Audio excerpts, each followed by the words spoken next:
bwari ubukwe bwiza ndetse bushimishije cyane, ubukwe bwa Ernest Nshimiyimana ndetse na Ange bo mu karere ka Kirehe mu ntara y'Iburasirazuba.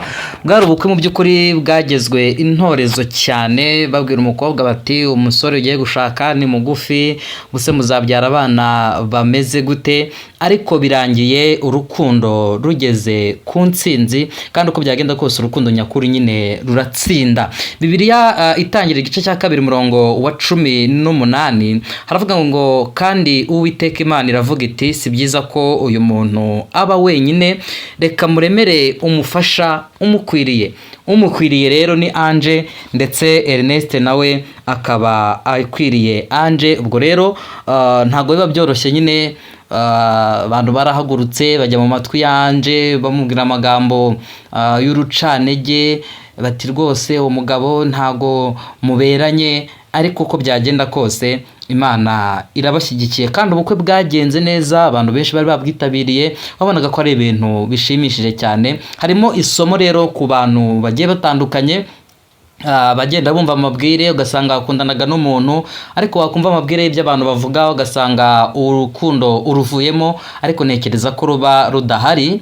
Bibiliya Yesaya igice cya 41 murongo wa 12 haranditse ngo abakugisha impaka uzabashaka ubabure, kandi abakurwanya bazahinduka ubusa babe nk'ibitariho, kuko ngewe Uwiteka Imana yawe nzagufata ukuboko kw'iburyo nkubwire ntiwitinya ndagutabaye.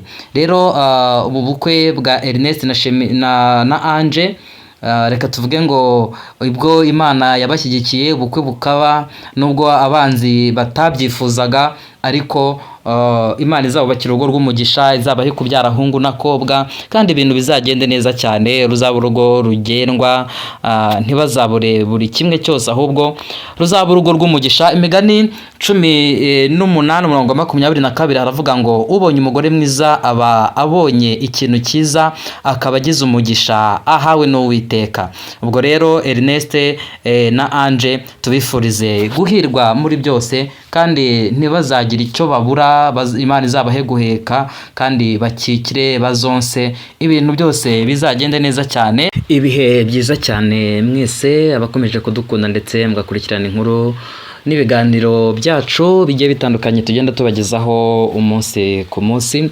Ndizera ko mumeze neza aho muherereye hirya no hino hose hatandukanye, abari mu Rwanda, Iburasirazuba n'Iburengerazuba, abari mu Majyepfo, abari mu Majyaruguru, ndetse n'abadukurikiye bari mu mujyi wa Kigali, hanyuma ndetse n'abari mu bihugu by'amahanga. Mwese nimugubwe neza kandi amahoro y'Imana akomeza abane namwe.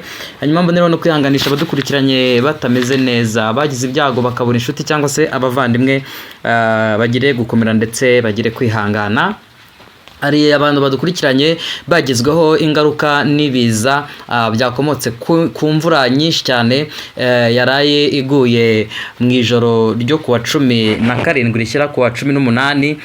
Haraye haguye imvura nyinshi cyane. Ubwo rero hari abakubiswe n'inkuba mu ntara y'Amajyaruguru ndetse na za Rutsiro. Ubwo rero reka tubakomeze kandi twihanganishe nyine abagize ibyago. Hari n'abandi bagizweho ingaruka, amazu yabo arasenyuka, nabo tubabwire ngo bakomere rwose, ntabwo ari ibintu byoroshye, ariko kandi tunabasabe gukomeza kwirinda mu bijyanye no kugira ngo inkuba zidakomeza kugira abo zitwara. Harimo kwirinda kugama munsi y'ibiti mu gihe imvura iri kugwa, kwirinda kugenda mu mvura, kwirinda kuvugira kuri telefone imvura iri kugwa, ndetse no gucomeka ibikoresho bikoreshwa n'amashanyarazi mu gihe imvura iri kugwa, kugira ngo tubashe gukomeza kugenda dukumira ibi biza bigenda bihitana abantu umunsi ku munsi, cyane ko iyi mvura murabona ko ari imvura nyinshi cyane. Ubwo rero birasaba buri wese gukomeza kwirinda, nubwo nyine ibyago bidateguza, ariko umuntu iyo yagerageje agakora ibishoboka kwirinda, hari igihe Imana imugirira neza, ibintu bikarushaho kugenda neza cyane. Munyemerere mbagezeho iyi nkuru mu by'ukuri buriya turi mu isi ariko kandi hari umugisha Imana yasezeranyije abantu bayikunda. Petero yigeze abaza Yesu aramubwira ngo ko twasize ibyacu tugasiga abacu tukagukurikira uzatugororera iki? Iryo ni ijambo Petero yarabajije Yesu, hanyuma Yesu aramubwira ngo mukiri mu isi nzabakubira inshuro 100 kandi ikiruta byose nzabaha n'ubugingo buhoraho. Ubwo rero uwitwa Ernest Nshimiyimana n'uwitwa Ange, Imana yagize gutya ibakorera ubukwe bwiza cyane, ariko abantu batangiye kugenda babyibazaho mu gutangira kwiyerekana kwabo mu rusengero, abantu babona bagendana barambagizanya, bamwe bati umukobwa ahenze umusore, bati umusore ni mugufiya, ibintu nyine bigiye bitandukanye. Ariko burya nta butaha butagezwe intorezo, ariko kandi burya urukundo nyine rugomba gutsinda uko byagenda kose, kandi burya urukundo nyarwo nta kintu na kimwe rushingiraho. Bibiliya iravuga mu Migani igice cya 18 umurongo wa 22 haravuga ngo ubonye umugore mwiza aba abonye ikintu cyiza, akaba agize umugisha ahawe n'Uwiteka. Imigani 18:22, ubonye umugore mwiza aba abonye ikintu cyiza, akaba agize umugisha ahawe n'Uwiteka. Itangiriro igice cya 2 ku murongo wa 18 haravuga ngo kandi Uwiteka Imana iravuga iti si byiza ko uyu muntu aba wenyine, reka muremere umufasha umukwiriye. Umukwiriye n'uriya nyine Ange na Ernest Nshimiyimana barakwiranye, naho ibyo abantu bavuga byo rwose kandi nyine iminwe ibereho kuvuga, abantu ntibababuza kuvuga, ariko uko byagenda kose urukundo rugomba gutsinda, urukundo rugomba gutsinda uko byagenda kose. Hari ijambo riri mu Migani Prito mu Itangiriro igice cya 17 umurongo wa 7 haravuga ngo kandi nzakomeza isezerano ryanjye nawe n'urubyaro rwawe ruzakurikiraho rigeze ibihe byose, ribe isezerano rihoraho kugira ngo nkubere Imana wowe n'urubyaro rwawe ruzakurikiraho. Mu by'ukuri uyu muryango wa Ernest ndetse na Ange bahuye n'imijugujugu, bahura n'amagambo menshi ari abajya mu matwi ya Ange bamubwira bati rwose Ernest reba ukuntu areshya, usura mugabo se muzabyara abana bareshya gute? Ariko reka mbabwize ukuri, ibyo ngibyo Ernest Prito Ange yabirengeje amaso, abirenza amatwi, abyima amatwi kugira ngo isezerano risohore. Tangaza rwose. Ahangaha Imana ibikoze ikintu gikomeye. Yesaya 41 umurongo wa 14 haranditse ngo wenda reka duhere ku murongo wa 13. Yesaya 41:13, kuko ngewe Uwiteka Imana yawe nzagufata ukuboko kw'iburyo nkubwire nti witinya ndagutabaye. Se koko Ernest na Ange Imana ntibatabaye kumugaragara izuba riva imbere y'abashungerezi, imbere y'abavuga ngo ntibizashoboka ntibizakunda?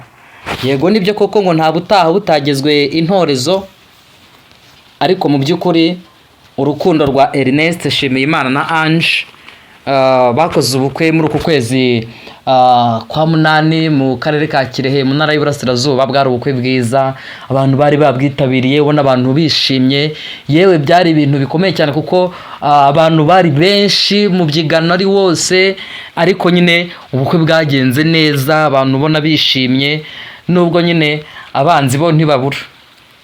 Abanzi ntibabura, kandi burya nubaho mu buzima utagira abanzi burya uzamenye ko nta kintu wibereyeho. Igihe cyose iyo ugize icyo uri cyo, iyo hari icyo ufite cyangwa se hari icyo urusha abandi, ntabwo abantu babura kukurwanya. Ntabwo babura kukurwanya, harimo bagiye bagira amashyari bati bati burabaye. Ariko bwarabaye kandi ibintu bigenda neza cyane.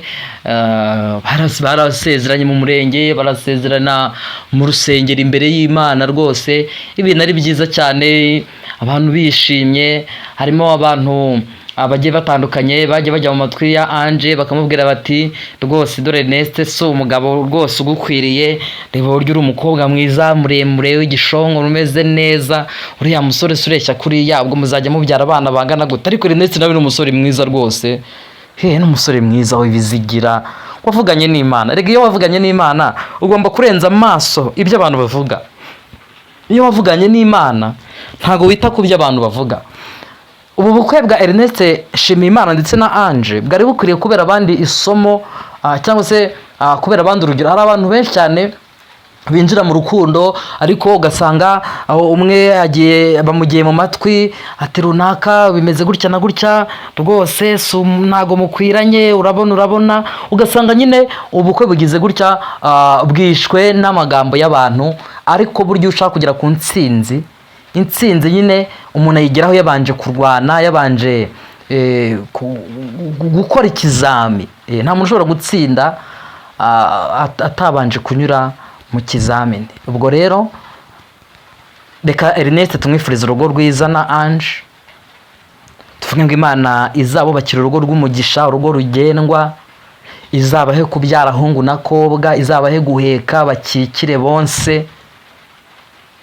Kandi ubwo Imana ibikoze ikabaha gusezerana bakaba uyu munsi ari umugore n'umugabo, ni igisobanuro cy'uko n'ibindi byose Imana izabikora birenze ibyo abantu bibwira n'ibyo batekereza. Imana ifite ubushobozi bwo kubikora. Ubwo rero nyaboneka n'abandi bose bafite ubukwe, hakaba hari abantu bari kujya mu matwi bakubwira ngo runaka ntimukwiranye gutya na gutya, babwire ngo jyewe icyo ntumbiriye ni kimwe, nuko mukunda. Kandi urukundo uko byagenda kose, urukundo uko byagenda kose ruratsinda. Urukundo ruratsinda. Urukundo ntirwirarira, ntirugira ishyari, ntirurobanura. Urukundo nta kintu na kimwe rwitaho. Urukundo nyine rugomba gutsinda uko byagenda kose.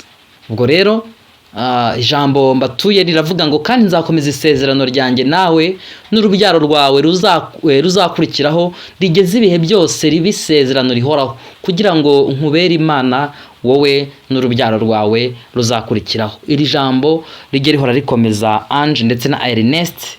Ndabizi ko iyi nkuru bazayikurikirana. Mu by'ukuri Imana ikoze ibintu bikomeye cyane, kandi rwose abantu batashye ubukwe bakabashyigikira, itorero rikabashyigikira, rwose Imana ibaha umugisha. Korali rwose yari ihari abaririmbiye neza, ibintu bimeze neza cyane, rwose byabaye ibintu byiza. Ntekereza ko n'abantu bari bagambiriye kwica ubu bukwe kugira ngo butabasha kuba bakozwe n'isoni. Dawidi hari ijambo rikomeye yageze aravuga ngo wigwatirize yuko uzagira neza umugaragu wawe, ndetse aravuga ngo nyereke ikimenyetso cy'ibyiza abibone be kumata. Iki ni ikimenyetso rwose cy'ibyiza cy'uko urugo rwa Ernest ndetse na Ange Imana ibashyigikiye kandi ibari inyuma, ibintu bizagenda neza uko byagenda kose. Ubwo rero batitaye kuba baca intege, bageze ku ntsinzi. Kandi intsinzi nyine iraryoha iyo umuntu atabarutse yavuye ku rugamba, adatsindiweyo, aba ari ibintu byiza cyane. Ubwo rero twifatanyije na Ernest ndetse na Ange mu gushima Imana kubw'ubu bukwe rwose bubashije gutaha mu mijugujugu myinshi, mu magambo y'abantu. Kandi ntugire ngo abarwanya umuntu baba barabanje kuba banzi be, hoya baba bari inshuti ze, bakamubwira batari ko si ubwo wowe ubwo ibyo bintu ubwo urabona ari byo, urabona bihuye. Ntabwo bari abakure, burya bakurwanya si abakure. Nta muntu wakurwanya aturutse kure. Umuntu ukurwanya ni ukuzi neza, ni uwa hafi yawe, ufite amakuru yawe, niwe ukurwanya nyine.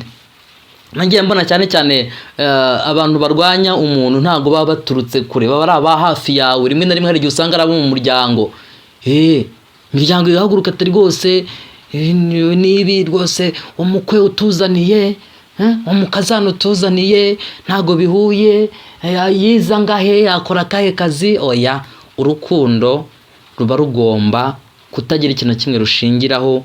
Urukundo rugomba gutsinda uko byagenda kose. Urukundo rwa Ernest na Ange rero rugeze ku ntsinzi, kandi rwose bahaserukanye umucyo, bahanyuranye umucyo, abantu bose bafite akamwenyu ku maso, ubona ari ibyishimo byinshi cyane. Imana ibubakire urugo rukomere.